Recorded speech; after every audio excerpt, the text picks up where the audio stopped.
Hello everyone, आप सबका फिर एक बार स्वागत है हमारे यूट्यूब चैनल एसएल हिल क्लासेस में। तो आज हम सॉल्व करने वाले हैं 10th क्लास की एनसीईआरटी बुक का चैप्टर नंबर 6 की प्रश्नावली 6.2 का क्वेश्चन नंबर 9। तो चलिए वीडियो शुरू करते हैं। वीडियो शुरू करने से पहले अगर आपने अभी तक हमारे चैनल को सब्सक्राइब नहीं किया है तो प्लीज़ आपसे निवेदन है कि हमारे चैनल को सब्सक्राइब कर ले और इसे ज़्यादा से ज़्यादा शेयर कर दें। तो चलिए वीडियो शुरू करते हैं। क्वेश्चन नंबर 9 कह रहा है कि ए बी सी डी एक समलंब है जिसमें ए बी समांतर है सी डी तथा इसके विकर्ण परस्पर बिंदु ओ पर प्रच्छेद करते हैं। तो दर्शाइए कि ए ओ अपान बी ओ बराबर सी ओ अपान डी ओ है। तो आइए देखते हैं। तो देखिए ये है हमारे पास कह रहा था कि एक समलंब है ए बी सी डी जिसमें कह रहा था हमें दिया गया है कि ए बी समांतर है सी डी के। ये हमें सवाल में दिया गया है। तो हमें प्रूव करना है कि ए ओ अपान बी हो बराबर सी ओ अपान डी ओ। तो हम इसमें क्या कर रहे हैं, हम इसमें एक रचना कर लेंगे अपनी तरफ से कि बिंदु ओ से ए बी के समांतर ई ओ खींच लेंगे। यानी हम यहाँ से एक लाइन के हमने ये रचना कर ली जो क्या है ए बी समांतर हो जाएगा ई ओ के। इसके क्या हो गई समांतर, ये है यहाँ पर, ठीक है ना। अब यहाँ से देखिए नाउ, अब यहाँ पे ध्यान देना। अब क्या है ए बी समांतर है ई ओ के। हमने अभी ये रचना की है तो यहाँ लिख सकते हैं ए बी समांतर है ई ओ। इसे मान लेंगे समीकरण नंबर ए। हमने ये कहाँ से लिया, हमने एक रचना से लिया कि हमने रचना की है वहाँ से हमने ले लिया। और दूसरी बात ए बी समांतर है डी सी के, ये हमें दिया गया है सवाल में, ये कह रहा है तो यहाँ लिख सकते हैं ए बी समांतर है सी डी। इसे मान लेंगे समीकरण 2। ये क्या है हमने दिया है, यानी हमें ये सवाल से हमने लिया है। तो अब समीकरण 1 और 2 से देखिए।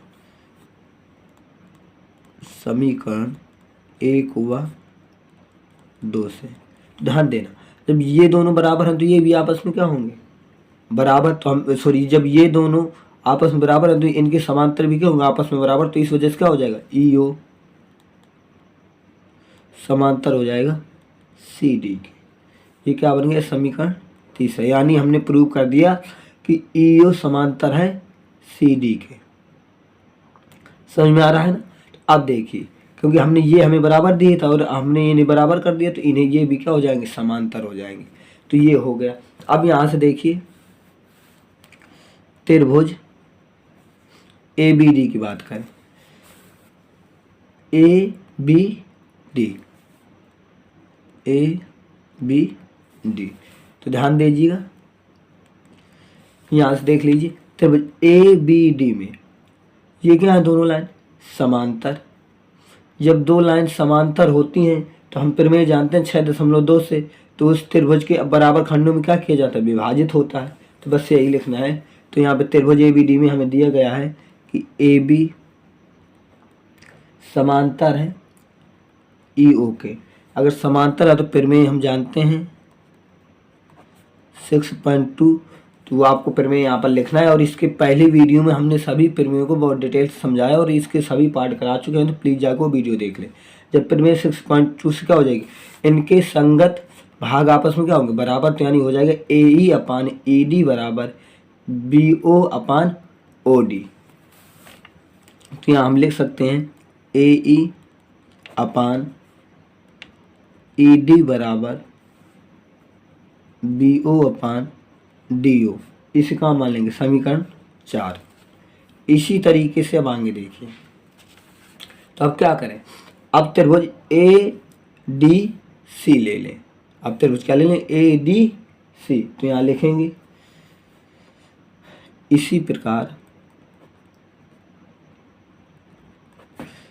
त्रिभुज ए डी सी में, ए डी सी में क्या है ई ओ समांतर है डी सी के, ई ओ समांतर है सी डी के। अगर समांतर है तो फिर प्रमेय लग जाएगी हमारे पास 6.2 से। तो फिर क्या हो जाएगी ए ई अपान ए डी बराबर ए ओ अपान ओ सी। ये बन गया समीकरण 5। अब क्या करें, देखिए समीकरण 4 और 5 को गौर से देखिए। ए ई अपान ई डी, ए ई अपान ई डी, दोनों में ये क्या है, हमारे इस साइड के भाग बराबर हैं, तो ये भी क्या हो जाएंगे आपस में बराबर। लिख देंगे समीकरण 4 हुआ 5 से, तब क्या हो जाएगा, क्योंकि ये दोनों भाग बराबर हैं तो आपस में ये भी क्या होंगे बराबर। तो हम यहाँ पर लिख सकते हैं कि ए ओ अपान ओ सी या सी ओ, ए ओ अपान सी ओ बराबर हो जाएगा बी ओ अपान डी ओ। ठीक है ना। लेकिन हमें क्या करना है, हमें प्रूव करना है, यहाँ पे देखिए ए ओ अपान बी ओ बराबर सी ओ अपान डी ओ हमें प्रूव करना है। तब ये चीज़ें प्रूव करनी, तब ये क्या आ जाएगी, यहाँ पे इसे नीचे ले आओ, इसे ऊपर ले जाओ, तब आ जाएगा ए ओ अपान इसे नीचे ले आओगे तो ए ओ अपान बी ओ बराबर सी ओ अपान डी ओ। Hence prove. कितना इजी सवाल था, आई होप आपको समझ में आया होगा। तो अब देखिए अगला क्वेश्चन नंबर 10 करें। एक चतुर्भुज ए बी सी डी के विकर्ण परस्पर बिंदु ओ पर इस प्रकार पर छेद करते हैं कि ए ओ अपान बी ओ बराबर सी ओ अपान डी ओ है, तो दर्शाइए कि ए बी सी डी एक समलंब है। तो आइए इसे देखते हैं। पहले हमने बना लिया एक चतुर्भुज है हमारे पास ए बी सी डी, और कह रहा है कि ए बी और ए सी और डी बी आपस में बिंदु ओ पर प्रच्छेद करते हैं। तो हमने क्या लिख लिया, यहाँ पे दिया गया हमें कि ए बी सी डी एक चतुर्भुज है जिसमें कह रहा है कि ए ओ अपान बी ओ बराबर सी ओ अपान डी ओ। तब हमें क्या प्रूव करना है कि ए बी सी डी एक समलंब है। तो फिर हमने इसमें रचना क्या कर ली, ओ से ए बी के समांतर सी ओ को खींच लिया है, ई ओ को हमने क्या किया, खींच लिया है। यहाँ से ध्यान देना। अब अगर हमने ये रचना कर ली है तो अब यहाँ आप ध्यान दीजिएगा, क्योंकि अब ये हमने समांतर खींचा तो ए बी समांतर हो जाएगा ई ओ के, और हमें क्या प्रूव करना, ए बी समांतर हो जाएगा ई ओ के।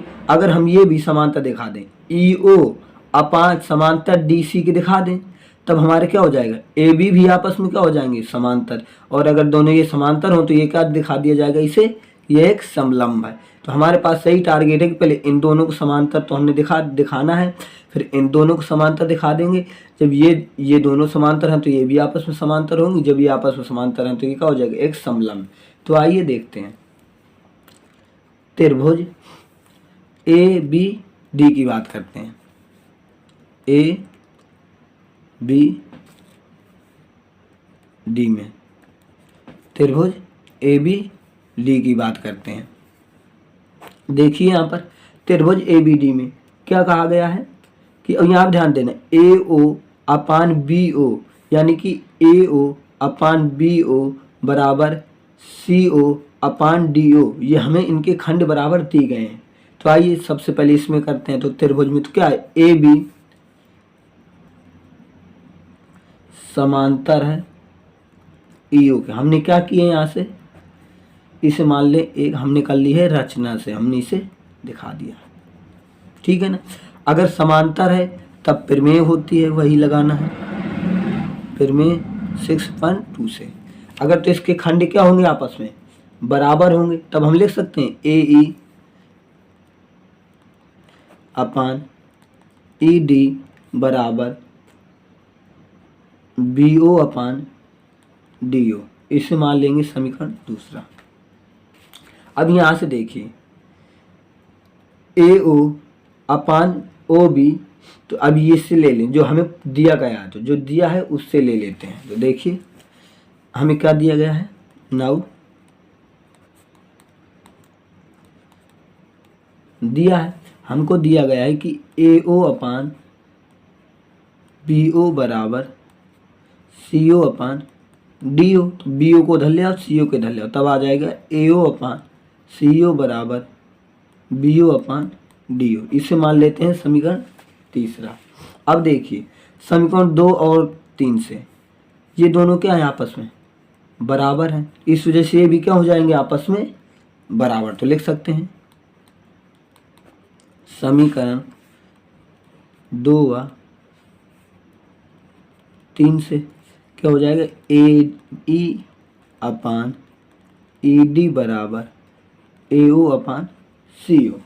अब यहाँ पे देखिए ए ई अपान ई डी, ए ई अपान ई डी बराबर ए ओ अपान ओ सी। इसका मतलब क्या, अगर इसके खंड बराबर हैं तो हम जानते हैं प्रमेय 6.1 कि इनकी संगत क्या होंगे भाग। इसका मतलब खंड अगर आपस में बराबर हैं तो ये दोनों लाइन क्या होंगी, एक दूसरे के समांतर होंगी। तो बस प्रमेय लगा देना वहीं से 6.2 का विलोम यानी 6.1 से क्या हो जाएगा कि अगर किसी त्रिभुज के खंड आपस में बराबर हों तो उस त्रिभुज की जो लाइनें होती हैं वो आपस में समांतर होती हैं। इस वजह से हम लिख सकते हैं कि ई ओ समांतर हो जाएगा डी सी। इसे मान लेंगे समीकरण 4। समझ में आ रहा है ना। और यहाँ से अब बात करते हैं समीकरण 1 और समीकरण 1 और समीकरण 4 से, या 4 को हम ऐसे भी लिख सकते हैं कि डी सी समांतर हो जाएगा ई ओ को। हमने दूसरे रूप में लिख लिया, इसे भी 4 ही कहेंगे, इसे हटा दो। तो अब क्या लेंगे समीकरण 1 व 4 से। तो यहाँ ध्यान दीजिए समीकरण 1 व 4 से। एक क्या है हमारे पास, ए बी समांतर है ई ओ के। दूसरा क्या है, डी सी समांतर है ई ओ के। जब ये दोनों भाग बराबर हैं तो ये भी, सॉरी, ये जब दोनों समान बराबर हैं तो ये भी क्या होंगे समांतर। तो ए बी समांतर हो जाएगा सी डी के। और ये क्या हो गया, ए बी समांतर है, यहाँ से देख लीजिए ए बी समांतर डी सी के, हमने प्रूव कर दिया। तो हो जाएगा अतः ए बी सी डी एक समलंब है। ये हो गया हमारा आंसर। आई होप आपको समझ में आया होगा। अगर आपको जरा सी वीडियो समझ में आई है और पसंद आया है तो प्लीज़ आपसे एक निवेदन है कि हमारे चैनल को सब्सक्राइब कर लें और इसे ज़्यादा से ज़्यादा लोगों के साथ शेयर करें। तो हम आपको मिलते हैं एक अगली वीडियो में। जब तक के लिए नमस्कार, धन्यवाद।